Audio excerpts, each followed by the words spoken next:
വിദ്യാധരൻ സാറിന്റെ room number എത്രയാണ്? 127. എന്റെ ബുക്കിംഗ് റെഡിയാണ് സർ. ഒന്ന് സൈൻ ചെയ്തേക്കും.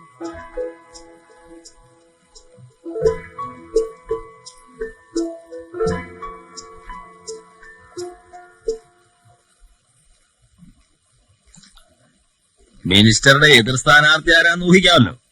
റബ്ബർ തോട്ടങ്ങൾ ലക്ഷങ്ങൾ ചുരത്തും അയാൾക്ക് വേണ്ടി. അതിനെ നേരിടണമെങ്കിൽ വിദ്യാധരൻ സാർ ഒരു കാര്യം പറയുമ്പോ എനിക്ക് ആർഗ്യുമെന്റ് ഇല്ല. പക്ഷെ എന്റെ കമ്പനിയുടെ സ്ഥിതി ഒന്ന് ആലോചിച്ച് നോക്കൂ. 100 രൂപ ഇട്ടവർ വരെ പിൻവലിക്കാൻ നിൽക്കുകയാണ്. ചെറിയ നിക്ഷേപങ്ങൾ തിരിച്ചു കൊടുത്തുകൊണ്ട് എനിക്ക് കമ്പനിയുടെ ക്രെഡിബിലിറ്റി കൺവിൻസ് ചെയ്തേ പറ്റൂ. അതിനിടയിൽ ഹ്യൂജ് എമൗണ്ടുകൾ വിഡ്രോ ചെയ്താൽ it will be a veritable shipwreck. Company പിന്നെ ഇല്ല. ഇപ്പോൾ ഈ ക്രൈസിസിൽ നിന്ന് രക്ഷിക്കാൻ സാറിന് മാത്രമേ സാധിക്കൂ. Please help me.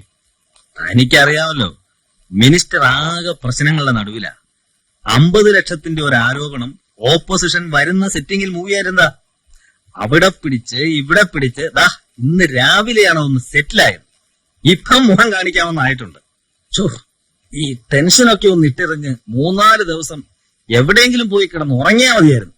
സാറിനോട് ഞാൻ ഇന്നേ പറയുന്നു, ഊട്ടിയിലെയോ ബാംഗ്ലൂരിലെയോ ഞങ്ങളുടെ ഗസ്റ്റ് ഹൗസിൽ പോയി ഒരാഴ്ച റെസ്റ്റ് ചെയ്യണമെന്ന്. റെസ്റ്റ്. ഇനിയിപ്പൊ ഇലക്ഷനായി, അതിന്റെ ഓട്ടമായി. ജയിച്ചാലും തോറ്റാലും അല്ല, തോക്കുന്ന ഭയമൊന്നുമില്ല കേട്ടോ. രാഷ്ട്രീയക്കാർ തോൽക്കില്ലല്ലോ സാർ, ഞങ്ങളെ പോലുള്ള ബിസിനസ്സുകാരിലെ തോൽക്കൂ. ബുദ്ധിപൂർവ്വം നീങ്ങിയാൽ ആരും തോക്കില്ലടോ ചാർലി. എനിക്ക് ഇത്ര ബുദ്ധിയൊക്കെ ഉണ്ടേ? അതൊന്നുമല്ല, ബുദ്ധിയൊക്കെ ഉണ്ട്, വേണ്ടതിലധികം. പിന്നെ ഭാവിക്കും ഇല്ലാന്ന്.